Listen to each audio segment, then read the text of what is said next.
The summer of 1895 had come in dry and hot, and the air in the East End of London clung to the skin like steam from a boiling kettle.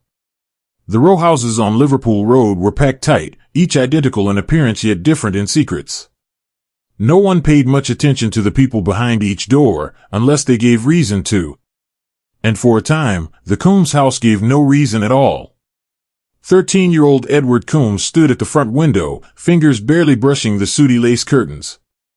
The street outside was quiet, the type of silence that presses against the ear like cotton. His wide brown eyes didn't blink. He wasn't looking for anything. He was making sure no one was looking at him. Behind him, 11-year-old William Coombs, thin, small, nervous, sat cross-legged on the rug, carefully pushing toy soldiers across a mat made of chalk lines on the floor. He made the same clicking sounds with his mouth every few minutes, a habit born from trying to fill silences that Edward refused to break. The house felt abandoned. Their mother, Sarah, hadn't been seen in days. The neighbors assumed she'd taken ill and was resting. The boys gave polite nods, shrugged when asked about her. "She's sleeping," William had told the milkman when he peeked around the back gate. "Mom's not feeling well." Edward never said a word. Their father, a merchant marine, was away at sea. Months at a time, Sarah raised the boys alone. Most saw her as stern but loving. She had been ill, yes, but still spotted now and then carrying bundles from the market, always nodding to the same ladies she'd known since childhood. Until suddenly, she wasn't. And yet, the house remained oddly peaceful. By the third day, the neighbor across the road, Mrs. Partridge, began to feel a twinge of unease. She had a view straight into their kitchen window, and she hadn't seen a candle burn there at night. No clatter of dishes. No shadows of movement. But the boys, oddly dressed, sometimes barefoot, would come and go. Edward carried himself like a man twice his age. Calm. Cold. That morning, Edward told William, "Don't let anyone in. Even if they knock hard." William had nodded, lips tight, voice too small. "Okay. And don't look in her room again." William's hands trembled. He'd peeked. The smell had worsened. Something under the covers didn't look right. His child mind refused to accept what his eyes had seen, like a puzzle missing too many pieces to understand. The flies had started coming. The door to their mother's room remained shut, sealed from the inside with a chair pressed up under the handle. Edward had told William it was to keep out the rats, and though it made no real sense, William accepted it. Children, especially frightened ones, are masters at believing what they need to believe. The days ticked on. On the fourth day, Mrs. Partridge knocked. Edward answered, polite and composed. "Is your mother home, dear?" "She's resting," he replied, voice crisp, formal, more like a clerk than a child. "She's been resting a long while, hasn't she?" "She's very ill. She should see Dr. Redford." "I could send word." "No need. She doesn't want to be disturbed." Mrs. Partridge blinked, unsettled. She hadn't noticed before how still the boy's eyes were. Like glass beads. She offered a weak smile and turned away, but the unease crawled up her spine like frost. Inside, Edward closed the door with precision. William was watching from the stairs. "Do you think she knows?" he asked. Edward didn't answer. That night, thunder rolled overhead like an angry voice. William curled in his blanket in the parlor, away from the bedrooms. Edward stood at the window again, unblinking. Then he turned, walked to the fireplace, and pulled something from behind a stack of old newspapers. It was wrapped in cloth. He unrolled it slowly. A carving knife. Its wooden handle was dark with age, or something else. William sat up. "You said you'd gotten rid of that." Edward looked at him. "I lied." The younger boy bit his lip. "Are we in trouble?" Edward tilted his head. "Only if you tell." William shrank into the blanket. The next morning, a man came to the door. John Stride, Sarah's younger brother, and a clockmaker by trade, had come after not hearing from his sister in over a week. His fingers were stained with grease from winding gears, his boots scuffed from the walk. Edward opened the door, cool as ever. "Hello, Uncle John," he said with a ghost of a smile. John raised a brow. "Where's your mother?" "Sleeping." "Still?" "She's been very unwell." John stepped inside without invitation. William shrank back into the corner. Edward blocked the staircase. "She doesn't want visitors." "I'm not a visitor. I'm family." "Still," Edward said, voice calm but final, "she needs rest." But John was already stepping around him. Edward didn't fight. He just followed. When John opened the bedroom door, the smell hit him first. Then the flies. And then he screamed. The police came that evening. Edward didn't run. He didn't weep. When they pulled the sheet from what remained of Sarah Coombs, the younger boy wailed so hard he vomited on the parlor floor. Edward, on the other hand, stood perfectly still. His face remained emotionless.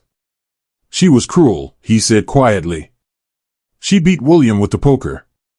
Every day. Even when he cried. Even when he bled." One of the constables, a young man not much older than Edward himself, swallowed hard. "So what did you do?" Edward's eyes met his. "I did what someone had to do." The newspapers went wild. "Boy kills mother in her sleep." "Little murderer went to a cricket match after the deed." "Demon child in London." Yet even as the city whispered, the truth didn't seem to hold still. Some neighbors whispered they'd heard shouting the night of Sarah's death. Others said they'd heard nothing at all. And there were darker whispers, the ones that never made it to the papers. About the strange objects found under Edward's bed, an old anatomy book, missing pages. A box of dead bees with pins through their spines. A leather-bound journal that started in shaky penmanship and ended in disturbing clarity, detailing odd dreams of figures at the foot of his bed, voices calling him from the mirror. And one final page written in red ink. "She told me I'd be her death. I made sure she was right." The trial loomed. But there were those who saw more than just a monstrous child. A nurse at the holding ward claimed Edward spoke Latin in his sleep. A language no one had taught him. A language he shouldn't know. The prison chaplain said the boy asked questions most men feared to ask. What happens when a soul splits, and can evil wear the skin of family? William, now under the care of his uncle, spoke rarely.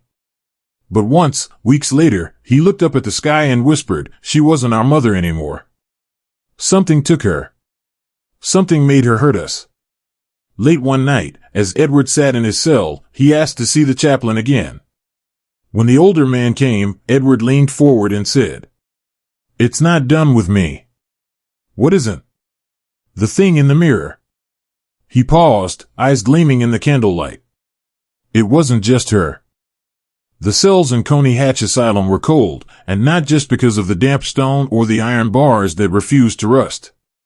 Cold, as in stripped of warmth. Cold, as in built to remind the broken that they no longer belong to the world they left behind. Edward Coombs, now inmate number 4171, sat cross-legged on the thin cot, hands folded in his lap. He hadn't cried. Not when the judge declared him criminally insane. Not when the asylum gates shut behind him. Not even when he was left alone in the dark and told he might never leave. He only cried once, and no one saw it. That night, he had woken to a whisper in the corner of the room. A voice that didn't echo. A voice that knew his name. A voice that wasn't his own. "Still proud of what you did, Edward?" He didn't answer, not then. But his tears told the truth. The voice returned the next night. And the one after. The doctors thought Edward was adjusting well. Too well. Most of the boys brought here wept, screamed, pleaded for their families. But Edward? He was always calm. Quiet. Too controlled. His manners confused the staff. Polite as a priest, nurse and had said. Creepy little thing. He made no trouble, didn't speak unless spoken to, and never fought with the other boys. But the nights told a different story. He stopped sleeping after the third week. At first, he just lay awake, staring at the ceiling. Then he began muttering.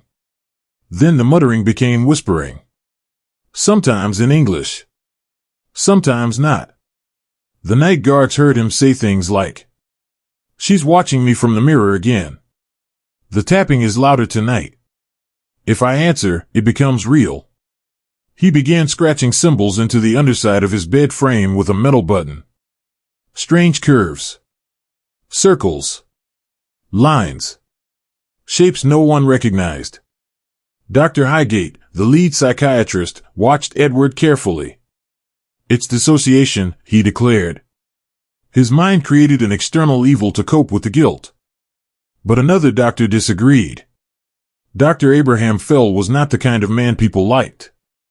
His fascination with the occult sciences and abandoned religious theory made him an outlier. He'd studied child behavior, yes, but more than that, he studied what hid beneath it. "Have you ever noticed," he asked one morning during tea, "how Edward's cell stays colder than the others?" "Old stone," Highgate replied. "Poor insulation." Fell just sipped his tea. 2 months into his stay, Edward requested a mirror. The guards laughed. "Why would you want to look at yourself?" Edward didn't blink. "It's not for me." "What's it for then?" "To prove it's still there."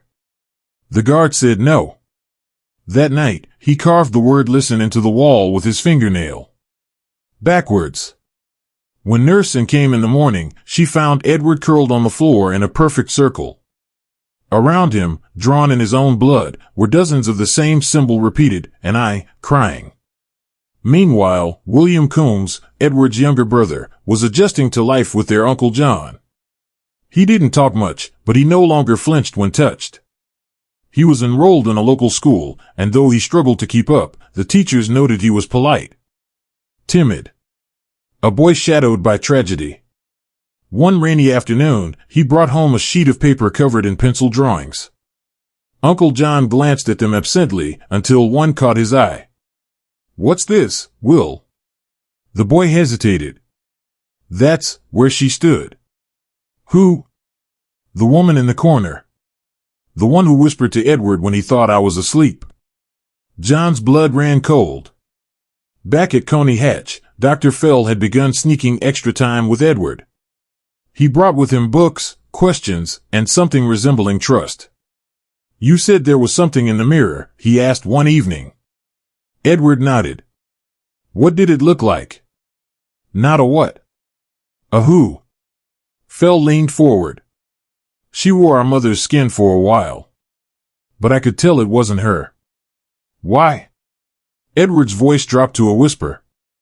"Because she called me by my full name, and my mother never did that. Only the voice in my dreams did."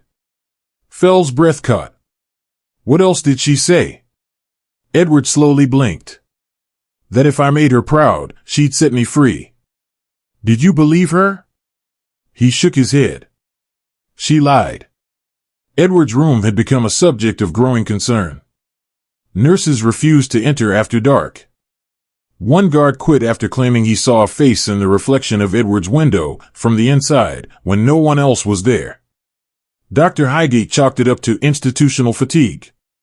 But then came the incident with patient 4149, a boy named Thomas who shared meals with Edward and had been in the asylum longer than most. One morning, they found Thomas hanging from the rafters using torn pieces of bedsheet. On the wall beside his body, written in feces, were the words, "He knows her name now." Edward didn't react when they told him. Back in town, William began sleepwalking. John would wake to find the boy standing at the edge of his bed, eyes wide but unseeing, whispering things no child should know. "She's still hungry." He made her angry again. Mirrors lie. One night, John followed him. William wandered to the attic. He stood before an old cracked mirror propped in the corner, breathing heavily. "She said she liked Edward better," he whispered. Then, without warning, the mirror shattered from the inside. John rushed forward, but William collapsed before he could touch him. Dr. Fell knew it was time. He brought Edward a small, antique mirror. The boy didn't smile. He didn't touch it. He simply stared into it for several minutes. Then he said, "She's not here. Where did she go?" Edward turned his head slowly. To find William. Fell raced to the telegraph office. "Combs' brother in danger.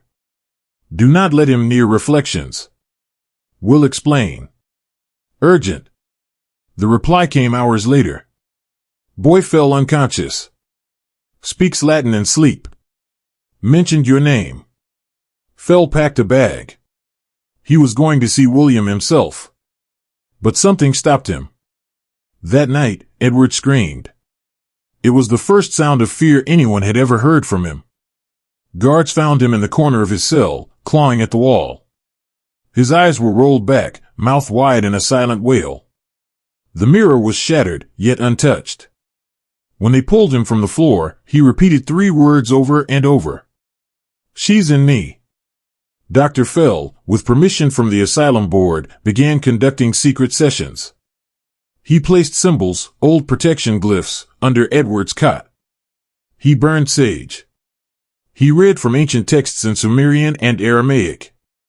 Edward would twitch, mutter, sometimes scream.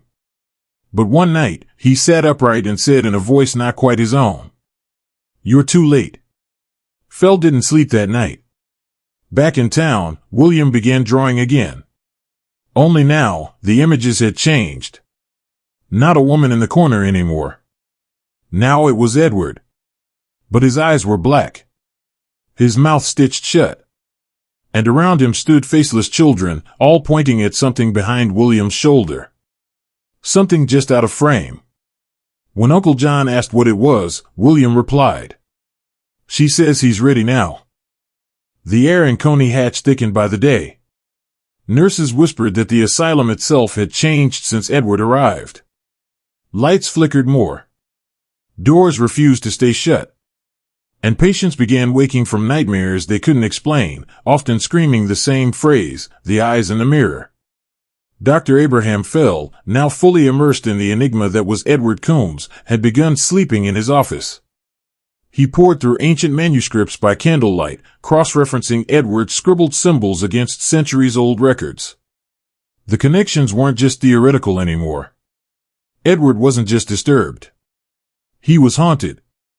Meanwhile, back in Holloway, young William was no longer drawing soldiers or scribbling aimless lines. His sketches had grown disturbing, dozens of faceless children encircling a central figure, Edward, smiling with sewn lips and eyes like dark holes.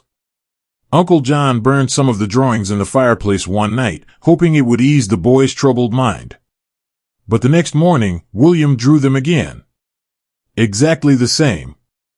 Down to the smudges.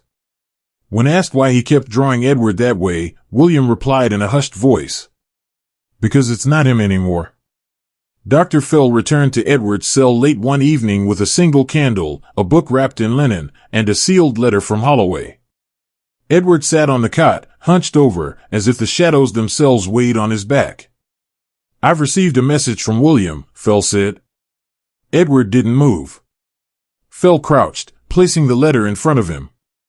"He says he's dreaming of you again. That you're trying to tell him something." Finally, Edward looked up. "I'm not dreaming of him." Fell raised an eyebrow. "Then who is?" Edward blinked slowly. "The thing inside me." Then he reached for the letter, but before touching it, he paused and said, "Burn it when I'm done." Back in town, things had escalated. William had stopped speaking entirely. He'd begun tapping on surfaces, walls, floors, tabletops, and odd patterns. Uncle John, desperate for answers, had invited a local priest, Father Marin, to bless the house. Though skeptical at first, the moment Marin stepped into the attic, he turned pale and whispered, "Something followed this boy home." William didn't respond. But that night, he walked into John's room and, without a trace of emotion, said, "It knows where Edward came from." Dr. Fell dug deeper. He traveled to the Coombs' childhood home, the small terrace on Liverpool Road, where Sarah had once tried to raise her boys. The place had been boarded up since the murder. Dust, rot, and silence now inhabited it. As Phil stepped inside, a chill ran through him. His candle sputtered, though there was no breeze. The floor creaked under every step, but something about it felt offbeat, like the echoes weren't matching his own movements. In Sarah's bedroom, he found a rotted trunk at the foot of the bed. Inside, a bundle of letters written in jagged handwriting, unsigned. A torn photograph of Sarah holding a baby, but the face of the child had been burned out. And at the very bottom, a book bound in cracked leather, filled with scribbled names and symbols identical to Edward's carvings. In the back of the book was a single sentence, scrawled in blood-brown ink. She promised me freedom in exchange for one pure soul. Phil returned to the asylum and demanded Edward be moved to a monitored ward. Highgate refused at first. He's not dangerous anymore, the man insisted. But that very night, 2 guards collapsed after witnessing Edward levitate 3 inches off his cot during what appeared to be a seizure. Their report was dismissed, chalked up to exhaustion. But Phil knew better. He confronted Edward the next morning. "Who is she?" he asked. Edward stared ahead, voice like cold steel. "She doesn't have a name. Just a hunger." Phil placed the leather-bound book from Sarah's trunk on the floor between them. Edward's face shifted. Something inside him recognized it. This book, it belonged to her. Edward nodded slowly. "She used to read from it when we cried." Back in Holloway, William began sleep-speaking in a deep, guttural voice that wasn't his own. He spoke in ancient dialects. He sang lullabies that hadn't been heard in centuries. And most chilling of all, he repeated over and over. The soul was never his. The mother is only the vessel. The boy was born for her. Uncle John, on the verge of collapse, sent word to Phil. The possession is spreading. I don't know how much longer William has. Phil decided it was time to do the unthinkable. He would take Edward out of Coney Hatch, under a medical writ for field evaluation, and bring him back to the house on Liverpool Road. Back to the source. The asylum board hesitated. Highgate called it madness. But when another nurse collapsed and claimed she saw Sarah's decaying face reflected in Edward's eyes, they gave in. The journey back was tense. Edward didn't speak. He didn't blink much. He only hummed something low and constant, like a lullaby with no melody.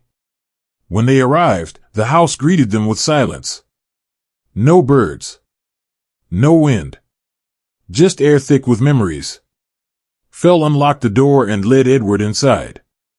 The boy paused on the threshold, looked up, and said, "She never really left."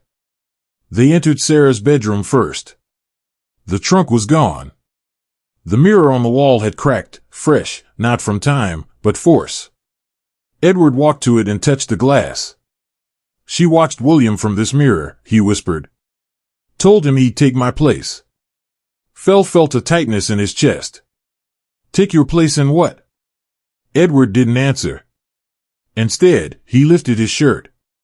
Scrawled across his abdomen, carved into his flesh, was a single word. Vessel. Phil backed away. "You did this to yourself?"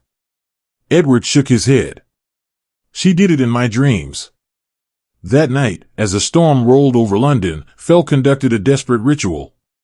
He sat Edward in the middle of the attic floor, surrounded by salt and chalk runes, and began reading from the book.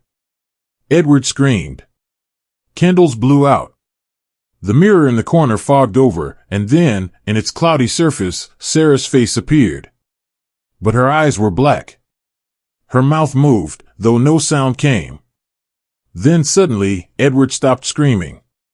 He stood, walked calmly to the mirror, and whispered, "Take me back. Let William go." The mirror shattered. Every candle reignited at once. Phil blinked. And Edward had collapsed. When he woke the next morning, the boy's voice was soft, gentle. His eyes were no longer dark. She's gone, he said. But Fell wasn't sure. Because just outside the house, standing behind the crooked fence, a neighbor swore she saw a woman watching from the shadows. One who looked like Sarah. Only taller. With longer arms. And a smile that didn't move. Edward Coombs was returned to Coney Hatch under heavy escort. The storm that had raged during his night in the house had soaked London's streets in filth and silence. The coach clattered down stone lanes slick with rain, hooves thudding like distant war drums. He didn't resist. He didn't even speak. Just sat there, hands folded neatly, watching his reflection in the coach window. At least, that's what the guards believed. But he wasn't watching himself. Dr. Abraham Fell had refused to return to the asylum with him. Instead, he stayed behind in Holloway with William, who, though weaker by the day, seemed finally able to sleep. "Is it really over?" Uncle John asked him once. William just whispered, "She's not done yet." At Coney Hatch, staff noted Edward's demeanor had changed. Gone was the lifeless, flat tone of a boy who felt nothing. Now he had moments, brief flashes, of something deeper. Regret. Sadness. Even warmth. He asked about his brother. He cried during a hymn. But he also began drawing again, symbols on the walls and his food. Whispering to his pillow at night. And worse, his shadow no longer matched his movements. Guards dismissed it as bad lighting. But one nurse swore she saw his reflection blink when he did not. A trial was approaching. Though Edward had been declared unfit to stand trial months earlier, the authorities were under pressure. The newspapers had made him a symbol of evil, of corruption, of something deeper in the soul of London that people didn't want to name. But the whispers were growing too loud. And so, with a new judge assigned, and a panel of experts gathered, Edward Coombs was brought to court. The courtroom was packed. Reporters from all over England filled the pews. Curious citizens jostled for space. Some came for justice. Others came for spectacle. And others came to watch. Among them sat a woman in a dark veil, unmoving, who appeared in no official sketch and whose seat remained cold long after she left. The prosecution painted a picture of a clever boy who had murdered his mother in cold blood, concealed the body, and then walked freely for days. The defense argued emotional trauma, potential mental illness, and even coercion. Then came the experts. Dr. Highgate, sweating and pale, testified that Edward had displayed signs of sociopathy. Dr. Fell, more composed but clearly strained, gave a different account. "He's not merely disturbed," Fell said slowly. "He was being used. Manipulated. Perhaps even possessed." The room erupted in murmurs. The judge raised a hand. "Doctor, are you suggesting supernatural influence?" "I'm saying something ancient found its way to him," Fell said, eyes narrowing. "And that it may still be here." Laughter rippled through the room, but only for a moment. Because then Edward stood. "I asked her to leave," he said clearly. "But she never listens." The courtroom fell silent. Later, during a private hearing, the judge spoke directly to Edward. "Do you understand the charges against you?" Edward nodded. "Do you regret what you did?" "Yes." "Why did you do it?" Edward stared at the floor for a long time. Then, "She wasn't our mother anymore." The judge's hands trembled slightly. "Do you believe she meant to hurt you?" "She didn't hurt us," Edward replied. "Something inside her did." He looked up. His eyes, no longer glassy, shimmered like sunlight bouncing off a deep well. "And then it came for me." William, still in Holloway, had begun to improve. His appetite returned. His sleep was deeper. But he refused mirrors. He would cover them, hide from them, whisper to them. "She's trapped in one of them," he told Dr. Fell during a visit. But not for long. Fell believed him. He had seen too much. One morning, a court officer in charge of Edward's daily transport was found in his chambers, bloodless, skin pale, eyes wide open. No wound. No struggle. Just dead. And drawn in condensation on the mirror above the basin was a single word. Mine. That same night, the woman in the dark veil appeared outside Edward's window at the asylum. The guard on duty swore she wasn't on the property. No gate record. No footprints in the mud. But Edward smiled as he looked out the window and whispered, "You came back." The final day of the trial arrived. Edward sat between two guards. Calm. Silent. Fell was in the gallery, eyes heavy with sleep deprivation. John Stride held William's hand in the back row. The boy trembled. "Is she here?"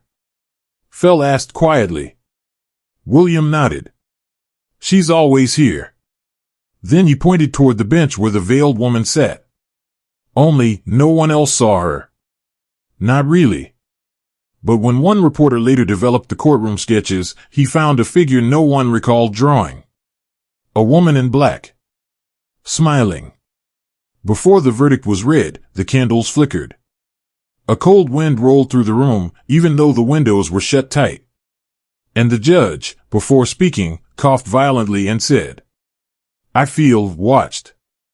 Edward stood up before being asked. The judge blinked. "You have something to say?" Edward nodded. "I offer myself." "To whom?" "To her." The courtroom shook, just slightly, like a deep tremor in the earth. Light bulbs burst. 2 people fainted. Someone screamed. And Edward collapsed. For hours, doctors attempted to revive him. His body was warm. Breathing faint. But unresponsive. Then, just after midnight, he sat up. "She's gone," he said. "For now." And across town, William screamed in his sleep. That same night, Fell was visited by a young nurse who had been with Sarah Coombs in her final days before the murder. "I never told anyone," she said, pale and shaking, but she used to talk to the mirror. She said it told her what to do. Fell leaned forward. She said if she gave it a soul, it would give her freedom. But she didn't mean to give it hers. The nurse wiped a tear. She thought it meant her husband. In the aftermath of the trial, Edward was declared not guilty by reason of insanity and remanded back to Coney Hatch for long-term rehabilitation. But no one truly felt justice had been served. Because no one could explain the woman in the veil. Or the guard who died without a mark. Or the drawings William continued to make. The boy still refused mirrors. Still covered every reflective surface with a sheet. And sometimes, in the dead of night, he'd whisper, "She still wants someone." But there was one more thing. A message. Etched into the wall of Edward's cell after his return. It hadn't been there before. No tool could have scratched stone that deep. It read, "One left. One pure. One final gate." Dr. Fell didn't sleep for 3 days after reading it. Because he knew exactly what it meant. The November wind was cruel as it screamed through the charred remains of the Prescott house. Ashes scattered across the front lawn like black snow. The fire department had contained the blaze, but not before it gutted the entire interior. Strangely, no one could explain how the fire started. There had been no electricity in the abandoned building. No squatters. No known gas lines. And yet, it had burned from the inside out. Miles away, Arthur sat on a worn bench in the Holloway Sanatorium Gardens. His hands trembled not from the cold but from what he had seen, or what he thought he had seen. That night, just before the fire, he had returned to the house one last time, hoping to gather evidence and prove to the authorities that Samuel Prescott was still alive in some horrifying form. But what he found was worse than anything he could have imagined.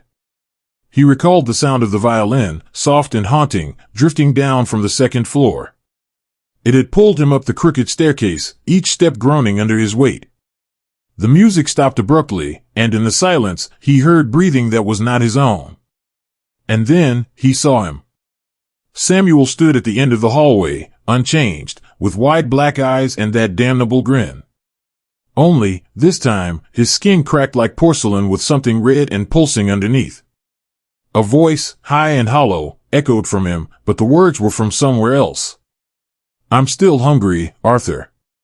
Arthur had turned to run, but fire had already licked up the walls, sealing the stairs behind him.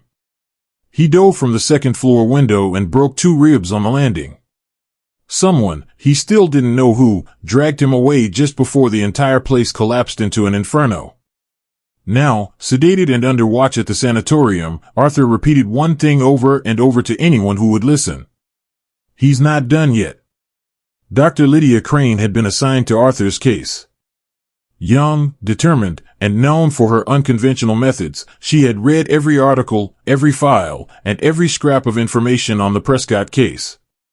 But nothing prepared her for her first session with Arthur. He stared at her with bloodshot eyes.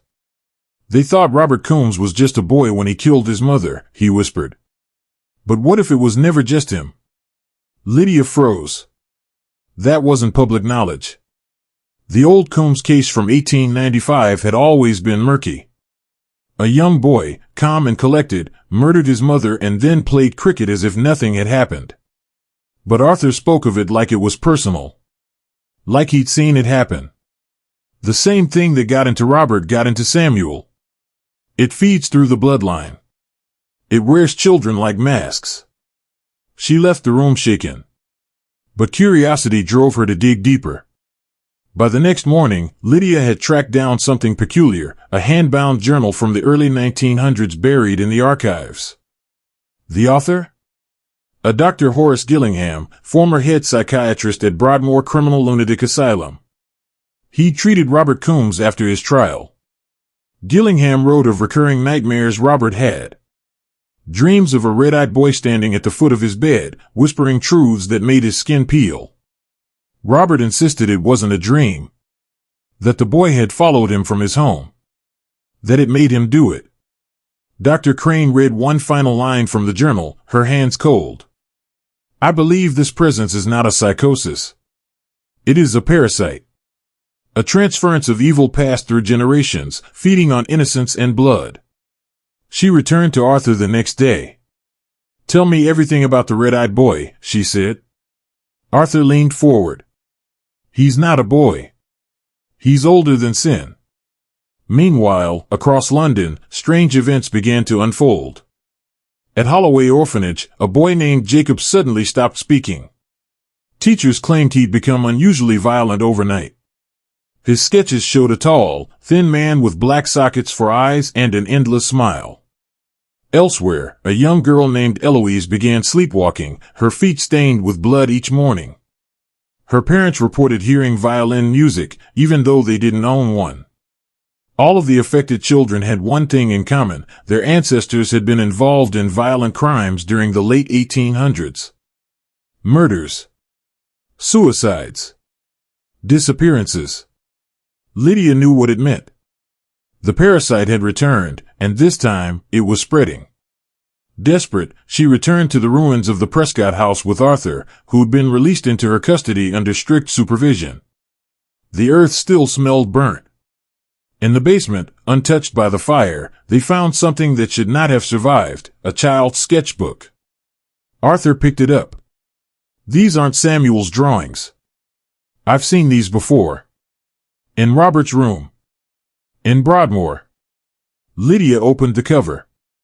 Each page was more disturbing than the last: distorted faces, hollow eyes, limbs twisted into unnatural shapes. The final drawing made her gasp. It was her. Lydia. Standing in a ring of fire, with children around her, watching. Behind her stood the red-eyed boy, smiling. Before she could speak, Arthur whispered, "It knows we're trying to stop it." And then came the whisper, soft as silk and cold as the grave. "I've waited long enough." Suddenly, the floor trembled. From the walls, black liquid oozed out, forming shapes that slithered toward them. Lydia grabbed Arthur's arm and ran, but not before seeing the final thing that would haunt her forever. In the far corner of the basement, half-shadowed, a young boy stood. His eyes glowing red. The ground beneath the farmhouse rumbled like the slow churn of something ancient waking. The storm outside grew louder, but the wind wasn't touching the trees anymore.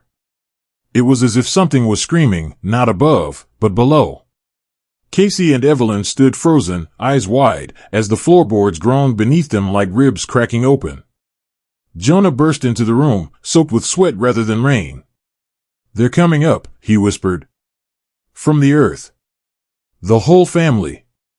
The ones buried, and the ones who were never found."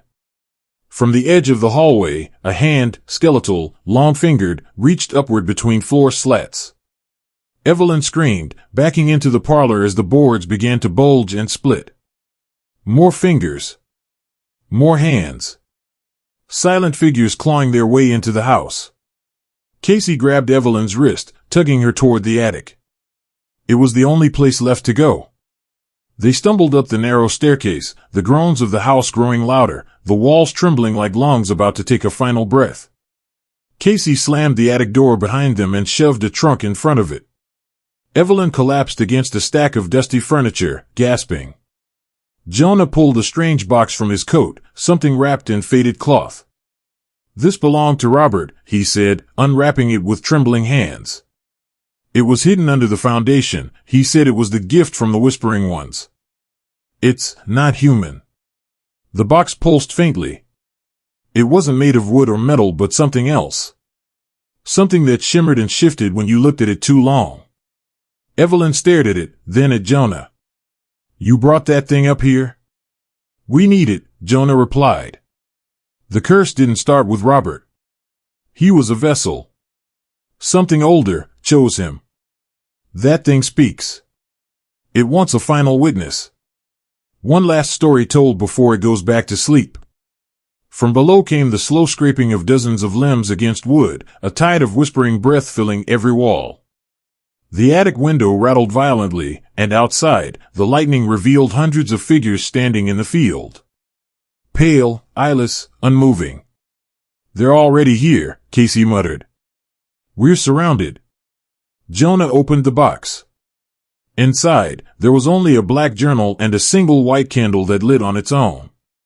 The journal was written in a looping, childlike hand. But it wasn't Robert's. The pages were full of names. Names of every person who had vanished, suffered, or died in the house, and those yet to come. And at the very last page, 3 names were freshly written. Evelyn Grace. Casey Monroe. Jonah Wells. Evelyn ripped the journal from Jonah's hands. "How does it know us? How is it still writing?" The attic door buckled inward with a thunderous crack. The candle flickered. A voice, impossibly close and whispering from every corner, spoke, "One must stay. One must burn. One must forget." Jonah stepped back. "No. No. This is what Robert chose once. That's what started everything. He was the one who burned. His brother stayed. And someone else forgot it ever happened." Casey looked between them. "It's a deal. It's always been a deal." They realized then, this wasn't just a haunted house. It was a machine, powered by memory, sacrifice, and stories. And every so often, it demanded new characters. Evelyn stood, hands shaking. No. No deals. No more victims. But the attic walls started to close inward, literally folding like paper. Screams came from beneath them, clawed hands reaching between floorboards. They had seconds. Jonah grabbed the candle. "I'll do it. I'll burn. If one of you stays and tells the truth, and the other forgets." Casey lunged forward, grabbing Jonah. "No. That's too easy for you. You're trying to end your guilt. But if I don't, it will choose someone. That's the rule. We choose, or it chooses." They turned to Evelyn. She held the journal, now bleeding ink. She stepped forward. "I'll stay," she said. "I'll write the truth. All of it. Every name. Every soul. I'll keep the memory." Jonah nodded. "Then I burn." Casey whispered, "Then I forget." Jonah stepped into the center of the attic as Evelyn placed the candle beside him. The flame expanded, not like fire, but like light peeling reality apart. Jonah's body didn't burn. It disappeared, shredded into static and whispers. A silence fell. Casey blinked. What happened? Evelyn? Why are we up here? She didn't answer. She was already writing in the journal, her eyes unfocused. She remembered everything. And Casey would remember nothing. Below them, the house let out a long, slow exhale. The rain stopped. The ghosts were gone. And for the first time in 100 years, the floorboards were still. 3 days later, Casey awoke in a hospital bed, unable to recall anything past the storm. They said she'd been found wandering down the highway barefoot, incoherent. The house was gone. Burned down in a freak lightning strike. No one ever found Jonah. Evelyn never left the attic. She became the keeper, writing endlessly in a journal that could never be filled. Her eyes turned pale with time, her voice gone from silence. Until one day, a young girl on a school trip found a strange box under the ashes of the farmhouse. It pulsed. And when she opened it, the candle lit again.